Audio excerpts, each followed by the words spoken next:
Si Topacio may nasabi kay Guanzon, si Guanzon may nasabi kay Topacio. Parehas nating kaibigan yan, parehas nating mahal yan, si Guanzon at saka si kaaway man natin si Guanzon noon. Pero ganun talaga. May mga tao, nagsisisi naman sila sa mga pagkakamaliat nila at na, yun nga ang ano natin, yung purpose natin, di ba? Ang purpose natin dito, one of my purpose sa pagbablog is ma-convince ko yung mga dating mga kalaban na magpunta rito sa atin. Ayan no, nagpunta na dito sa atin. Nandito na sa atin, finally. Nagising na sila sa katotohanan. Nandito na sila ngayon sa atin. Huwag na natin silang banatan. Kung halimbawa, nagpunta yan sila dito sa atin tapos ginamit lang din tayo para sa personal na agenda. Halimbawa, tumakbo yan si Guanzon, nanalo si Guanzon, tapos unang tinarantado niyan. Mga Duterte kagad, di sira siya. Ganun lang naman yun eh. Ganun lang yun. And hindi naman natanga mga tao.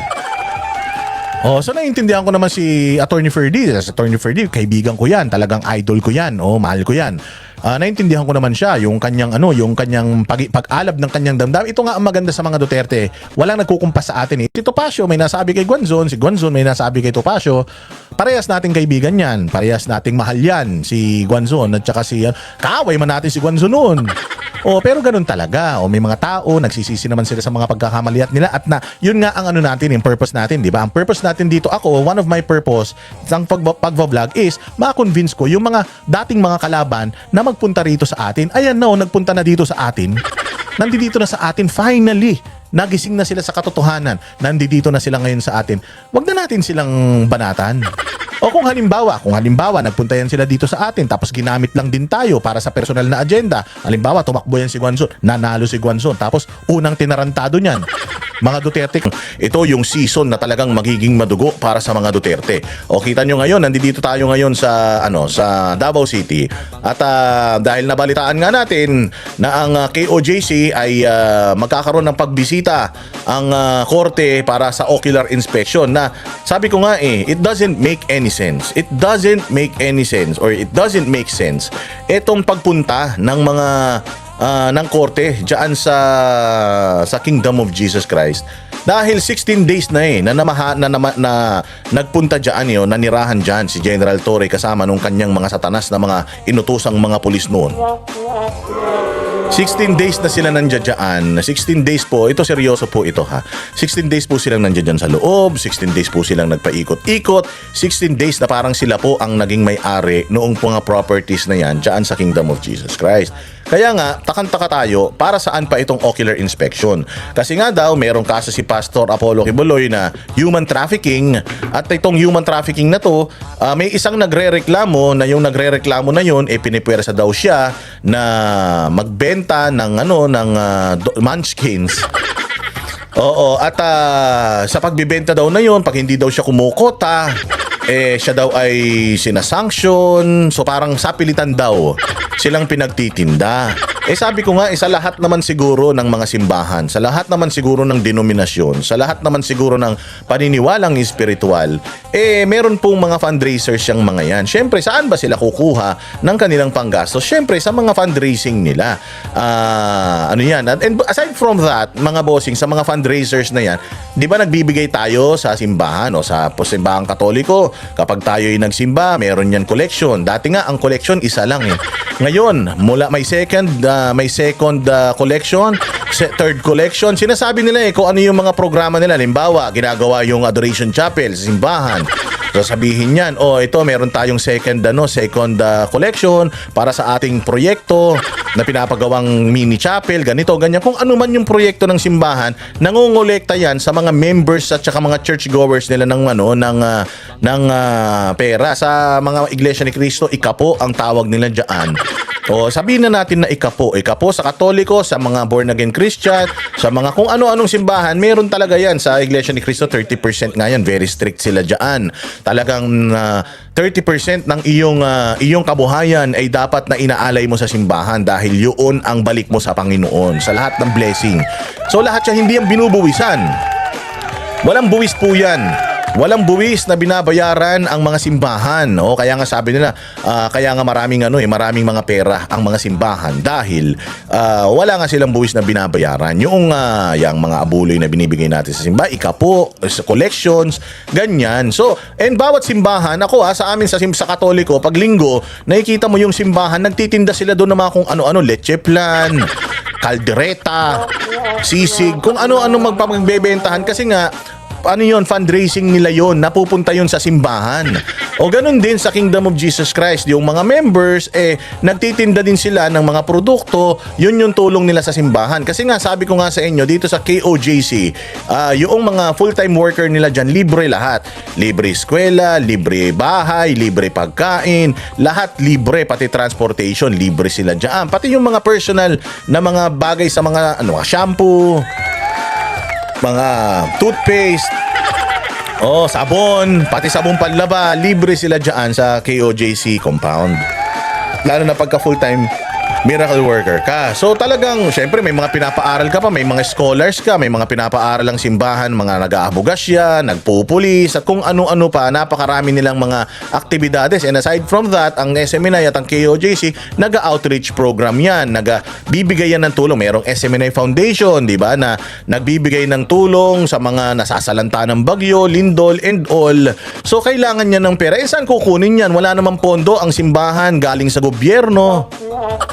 Wala namang pondo galing sa mga mali-maleta, hindi ba? Nanggagaling yan sa tulong-tulong na effort ng mga members para mag-raise ng funds. So, nagtitinda, whatever form or shape, fundraisers yan ng simbahan. And ano yan, depende na yan sa simbahan kung paano sila magre-raise ng funds.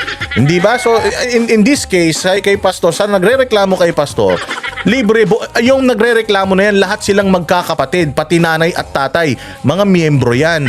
Lahat sila libre sa libre eskwela, pinag-aaral yung mga yan, tapos syempre ikaw sa sarili mo, mayroon ka namang pakinabang, kahit pa paano magbalik ka naman. So kung ang requirement magtinda tayo para makapag-aral tayo lahat, makakain tayo lahat, masustain natin itong ating buhay dito, 'di ba? Syempre gagawin natin.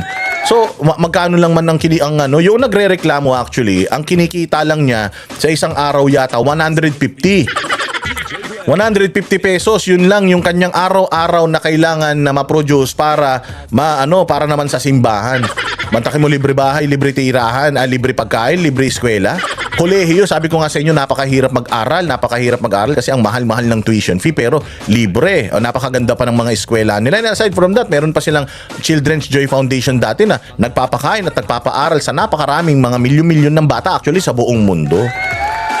So, mantakin mo, i-freeze mo yung assets ng simbahan dahil lang sa reklamo ng isang tao na nagre-reklamo na kailangan niya magtinda at kumita ng 150 pesos isang araw. Hindi ba? Para lang matustusan yung mga pangangailangan. Magkano yung kinakain mo araw-araw? Magkano yung kinukonsume mong kuryente, tubig araw-araw? Magkano yung mga sinusupply sa inyo na mga necessities ninyo, yung mga needs pala ninyo, yung mga shampoo, sabon and all. Sa tuition fee pa lang, lugi na hindi ba? So kailangan talaga mag-e-effort tayo para matulungan ng isa't isa. Hindi naman pwedeng libre lang, ganun na lang yun.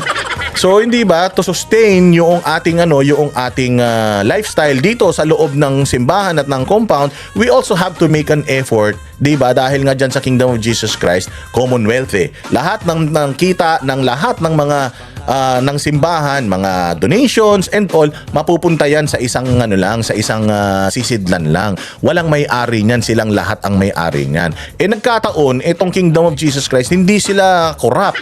Itong KOJC, hindi sila mga kawatan. Yung kanilang leader, hindi magnanakaw. Kaya ngayon, yung kanilang leader, maraming gusto para sa kanyang mga members. Meron silang Glory Mountain, napakaganda. Prayer Mountain, napakaganda. Meron silang compound na napakaganda. Meron pa silang Kingdom na napakaganda. Lahat yan, ginawa nila yan para saan? Para sa mga members. Kasi yung kapilya nila, yung kanilang katedral na tinatawag, hindi sila kayang i-accommodate lahat. Kaya sabi ni Pastor, gawa tayo ng malaking dome para magkakasama tayo, pagkasasamba tayo, kahit gaano tayo karami, uuwi lahat ng mga delegates sa buong mundo para mag-celebrate tuwing anniversary natin. Kaya tayong i-accommodate noong ating kingdom. Ganun yun. It's not to brag. It's not to show this and that, no. Ikaw ba, bilang isang tigalabas, pwede kang pumunta sa Glory Mountain? Hindi. Marami nga nagsasabi sa amin, naiinggit sila sa amin kasi nakakapunta kami doon. Hindi lahat pwedeng magpunta doon. Exclusive yung mga properties na yan sa kanila lang. Hindi yan bukas sa publiko, naniningil sila ng mga entrance. Walang ganun. Yaang mga properties na yan, para lang yan sa kanila. Ang mga nakakapasok, nakakapunta dyan, sila lang din. Lahat ng mga nagbe-benefit sa lahat ng effort ng bawat member, kaya nag-raise ng funds yan, kaya nagtitinda yan ng kung ano man, okay, kumakanta yan, kaya naggigitara yan, kaya ano, lahat yan, nakikinabang silang mga members. So hindi masama yan, walang problema yan. At hindi lang naman sila ang gumagawa niyan, lahat ng mga simbahan, pati yung mga simbahan na kinakaaniban ninyo, also raises funds. Pero magtataka ka, bakit? Gigil na gigil sila sa mga properties ni Pastor Apollo Kibuloy at ng Kingdom of Jesus Christ members. Property nila lahat yan eh. Hindi yan pag-aari ni Pastor Apollo Kibuloy. Pag-aari yan ng buong simbahan. At kapag ikaw member ka ng simbahan, at kapag ikaw ay miracle full-time worker ka, eh ikaw ang may-ari niyan. So magtataka ka, wala namang pera ng gobyerno. O pero bakit gustong i-freeze yung assets nila? Dahil lang sa isang reklamo na nagtitinda ng munchkin na kumikita ng 150 isang araw? I-freeze mo yung assets na pinaghirapan ng lahat ng membro sa buong mundo, na buong bukal sa kanilang puso, buong buhay nila, inalay nila dyan. Lahat, alam nyo sa Amerika, ang dami nilang mga ginagawang fundraisers doon. Titinda sila ng yema cake, magtitinda, mag-iimang inasal sila, magba-barbecue sila. Yung kinikita nun, napupunta sa simbahan. At yun yung ginagamit nila para masustain yung kanilang lifestyle, masustain yung kanilang first world lifestyle, dahil nga ang KOJC first world yan sa isang third world country. Ano yan, para silang kanang tawag nila dyan, bansang kaharian eh. O paulit-ulit ko tong sinasabi sa inyo, paulit-ulit ko tong kinukwento para maintindihan ninyo na walang problemang nangyayari dito, walang illegal na nangyayari dito, walang kalokohan nangyayari dito. Lahat ng nangyayari dito sa loob ng Kingdom of Jesus Christ, ganun din ang nangyayari sa ibang mga simbahan. Well, nakakalungkot lang na sa ibang mga simbahan, ang mga pinuno, yun ang parang, alam mo na, talagang sila yung may-ari nitong mga properties na tawag dito, yung invest ba? Yung mga properties ng simbahan, nakapangalan sa kanila. Dito sa KOJC, walang nakapangalan kay Pastor Apollo Kibuloy. Lahat yan, pag-aari yan ng member. Pag tinanong mo sino may-ari nito, ako. Ganun. Kami lahat ang may-ari niyan. Bakit? Kasi dugot pawis namin yan eh. Nagsimula kami sa maliit, lumaki kami, nagtitinda lang kami ng puto, nangangaral kami sa kalsada, may nagbibigay ng donasyon sa amin. Yun ang ginamit namin. Nagkataon lang, si Pastor Apollo Kibuloy, hindi corrupt. Lahat ng pera na pumupunta sa kanilang sentral na kaban ng bayan, talagang nilalagay nila yan sa mga proyekto, nilalagay nila yan sa mga, ini-invest nila yan sa mga bagay na mapapakinabangan nilang lahat. So bakit tinatarget yan ng pamahalaan? Bakit tinatarget ng gobyerno yan? Bakit gusto nilang i-freeze yan? Wala naman ni isa na pera ng gobyerno na galing dyan. Nakakatulong pa nga sila. Si Pastor Kibuloy, nakatulong yan sa pag-ubos sa mga komunista sa Pilipinas. Bilyon-bilyon ang ginastos niyan para lang mawala ang mga rebelde, ang mga komunista sa Pilipinas. Luminis ang Davao City. Insurgency free or insurgent free ang Davao City dahil sa tulungan ni Pastor Apollo Kibuloy at ni PRRD. Yung peace and order dito sa Davao City, tumulong si Pastor Apollo Kibuloy dyan nung panahon ni Pangulong Duterte. Tandem sila dyan. So ngayon, ikinokonek ninyo kay Pangulong Duterte na siguro baka yung pera ng gobyerno napunta dyan. Wala namang kaso ng korupsyon si Pangulong Duterte kung halimbawa may kaso ng korupsyon si Pangulong Duterte at isa sa investigasyon ninyo kung napunta ba sa KOJC yung pera ng gobyerno, di sana may kaso kayong inopen tungkol dun. Wala naman. Ang kaso ni Pangulong Duterte is crime against humanity.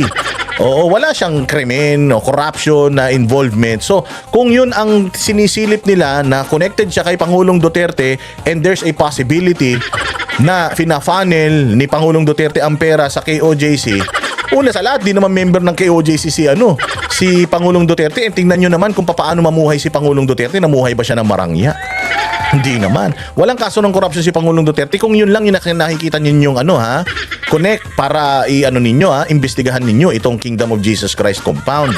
Which is wala talaga kayong basihan, dahil maayos na gumagana ang mga libro niyan. Sabi ko nga sa inyo parang ISO certified ang niyan. Mala ISO certified yung kanilang mga bylaws. Pakapal ng mga mukha ninyo. Pinaghirapan nila yan. Bawat simbahan ganyan. Tanungin ninyo ang sarili nyo, ang simbahan ninyo ganyan din. So, hindi tayo dapat papayag porket hindi tayo membro ng KOJC, papabayaan na natin na abusuhin nila yung KOJC. Hindi ganun yun. Kailangan bilang isang Pilipino at bilang isang naniniwala spiritual sa bawat mga natin, simbahan natin, hindi deserve ng kahit na sinong simbahan yung ginagawa nila sa KOJC. Hindi rin deserve ng Iglesia ni Cristo yan. Hindi deserve ng simbahang Katoliko yan. Hindi deserve yan ng mga Sabadista nating mga kababayan. Hindi deserve yan ng mga Mormons. Hindi yan deserve ng mga ng mga Jesus is Lord. Hindi yan deserve ng mga kapatid nating Muslim. Walang simbahan sa buong mundo ang deserve etong ginagawa nilang panggigipit sa Kingdom of Jesus Christ. Naiinggit lang sila kasi sa dami ng mga properties ng Kingdom of Jesus Christ na naipundar nila, o yung gobyerno natin with all the resources na meron sila, with all the power that they have, hindi nila kayang magkaroon ng ganyan kasi puro sila pagnanakaw. Buhay na sampal sa mga mukha nila si Pastor Kibuloy na ang isang leader pala kayang magbigay ng magandang buhay sa kanyang nasasakupan basta hindi magnanakaw. Habang nakikita nila yung property ng Kingdom of Jesus Christ, sampal sa mukha nila yun. Ang Kingdom of Jesus Christ, walang pera ng gobyerno pero ganito ka-unlad. Bakit? Hindi yan galing sa nakaw, galing yan sa mabuti at mahusay na leadership ng kanilang pastor at galing yan sa disiplina ng bawat miyembro na talagang dugot pawis ang iginugol sa simbahan para yung kanilang mga responsibilidad ay magampanan nila at ganyan marangya ang kanilang buhay. Masarap ang kanilang buhay, nakakainggit. Dapat nga lahat ng simbahan ganyan Dapat lahat ng simbahan na may mga miyembro at may mga nagtatrabaho para sa kanila, dapat libre paaral ng mga yan, libre pagkain ng mga yan, dapat ganyan Kaya lang, hindi nila kayang tapatan yung ginagawa ng Kingdom of Jesus Christ sa kanyang mga members at sa kanyang nasasakupan.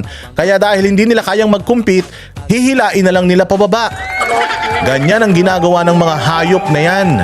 Dahil itong gobyerno na ito, napapahiya sila. Ang ganda kasi malapit nang mabukas yung kingdom buong mundo yan ang pinakamalaking indoor arena. Mapapahiya ang gobyerno. Lalo na yung kung gobyernong kawatan. Bakit sila may ganyan? Bakit ikaw wala? Trilyon-trilyon ang budget mo. Trilyon-trilyon ang budget mo. Bakit walang ganyan yung mga nagbabayad ng buwis mo?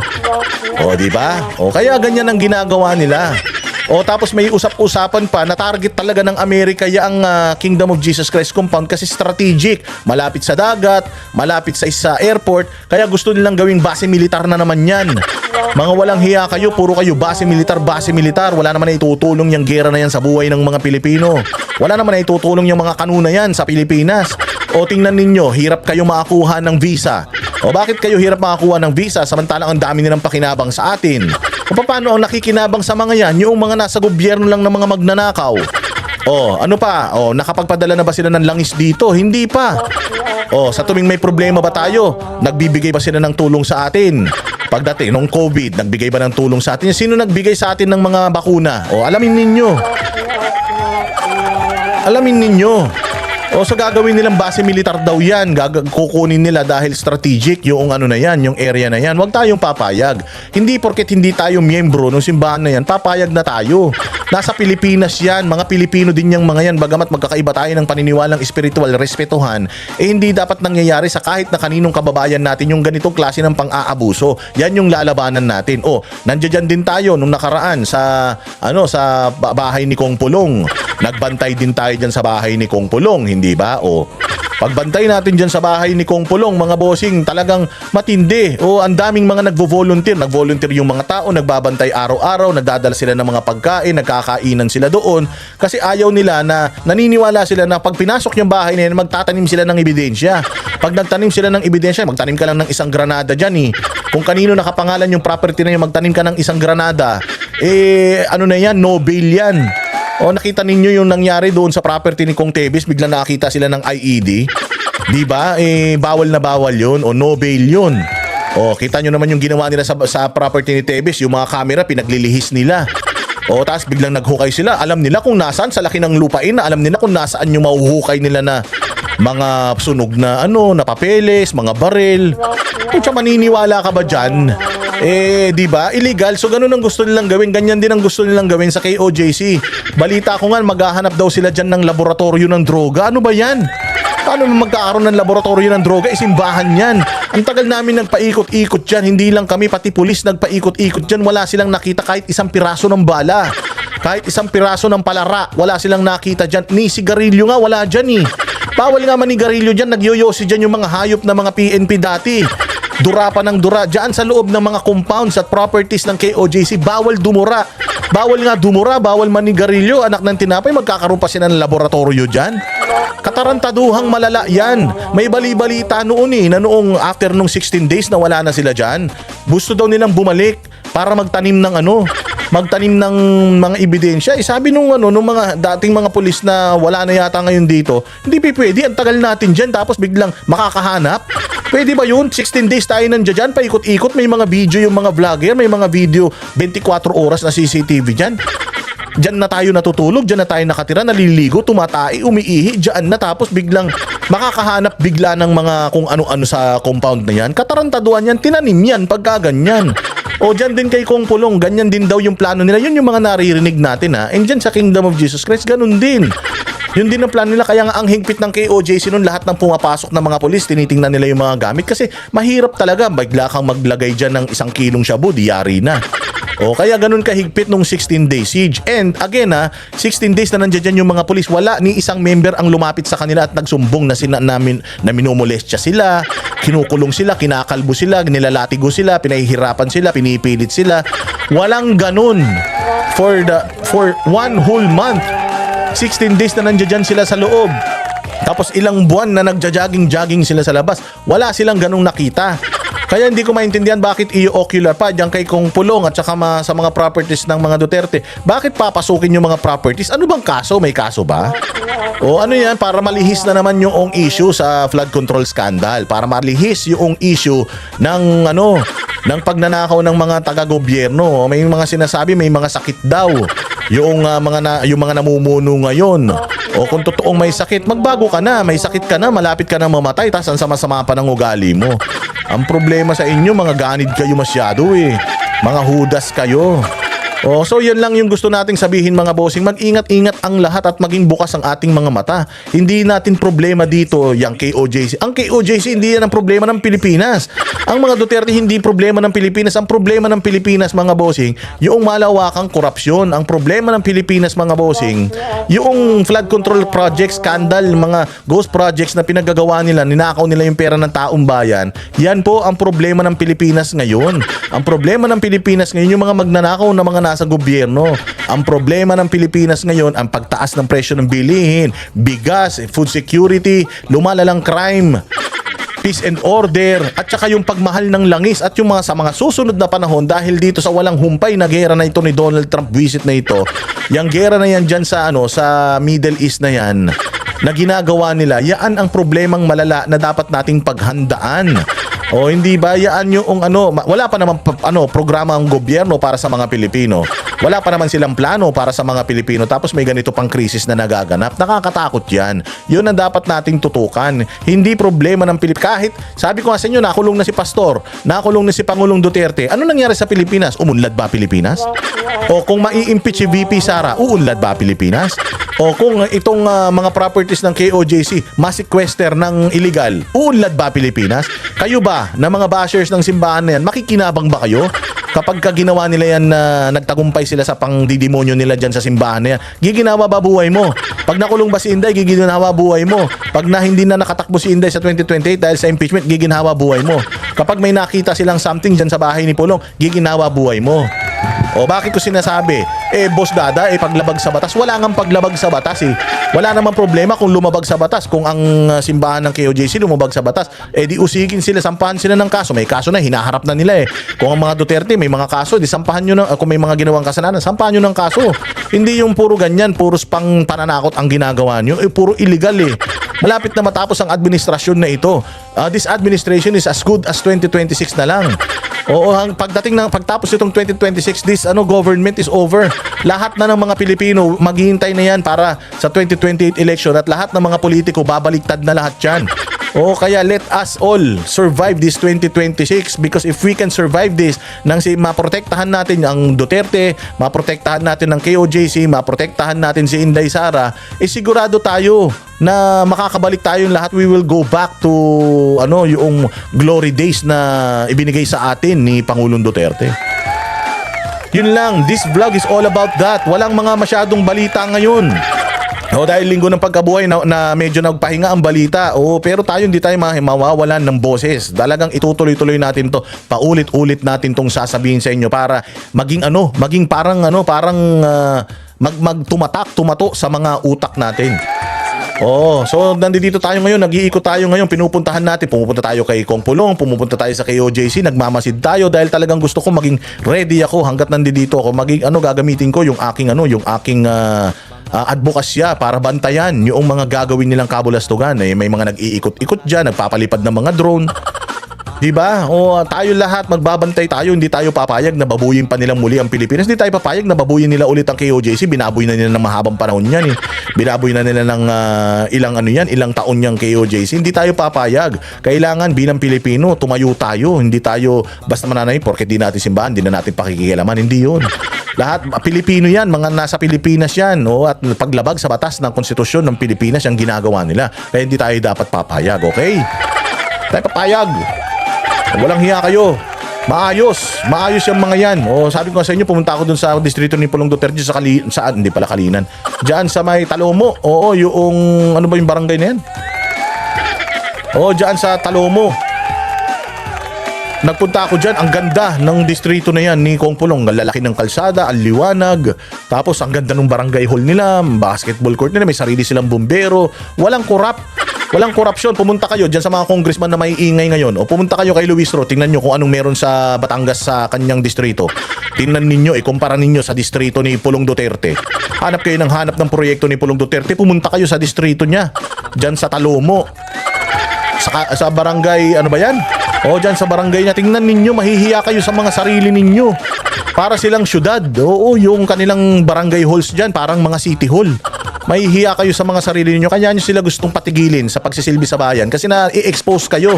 Mga magnanakaw kasi kayo, yung mga distrito ninyo bulok. Distrito ni Luistro bulok. Distrito ni Chua bulok. Distrito ni Zamora bulok. Kundi lang yung distrito ni Zamora eh. Nasa Metro Manila eh. Tingnan mo San Juan, ang gulo-gulo San Juan, dumi-dumi din dyan. Yung mga distrito ng mga yung distrito ni JJ Suarez bulok. Sino pa yung distrito ni sino ba yan? Gutierrez ba yan? Ni Ortega sa La Union, bulok. Putsangin nyo. Ikumpara nyo dito sa mga distrito ng mga Duterte dito, mapapahiya kayo. Sa distrito ni Omar, punta kayo. Sa distrito ni Kong Pulong, punta kayo. Punta kayo dito sa Davao City kay Mayor Baste. Tingnan ninyo, mapapahiya kayo. Nag-ikot-ikot ako dito, drive ako ng drive. Sabi ko, okay talaga dito sa Davao City. Model city talaga ang Davao City. Kaya nga, tayo proud na nandito tayo ngayon. Hindi ba? Ganyan lang, kwentuhan lang malupit. At alam nyo ba mga bossing ha? Alam nyo ba na 20, hindi pa, mamaya na pala yan. Yung mga away-awayan dyan ha, yung ang awayan ni Topacio at saka ni Guanzon. Tigil nyo na yan ha. Wag na yan. Okay na yan. Basta naglabasan na kayo ng sama ng loob, wag na lang kayo magpansinan. Kung gusto ni Guanzon na mag-Duterte, may karapatan siya. Kung gusto naman ni Topacio na protekta ng mga Duterte, may karapatan din siya. Wag na lang kayong wag na lang kayong makisali. Tayong mga banateros, mga DDS, wag na lang tayo makisali sa away nila. Importante na mas marami tayo. Importante na maliwanagan yung mga dating mga makikita ng mga utak. So pabayaan na natin yung away nila, maging kanila na lang yan. Ariin nila, iuwi nila sa bahay nila. Gusto nila, itabi nila sa pagtulog nila. Hanggang sa panaginip nila, yung away nila, gusto nila, ituloy nila. Wag na lang tayong madamay at wag na lang tayong idamay ng mga supporter ng mga Duterte. Because again, hindi po tayo ang bida rito. Ang bida rito yung bayang Pilipinas. At naniniwala tayong lahat na ang susi para ang bayang Pilipinas ay umunlad muli ay dahil yan sa mga Duterte. Okay?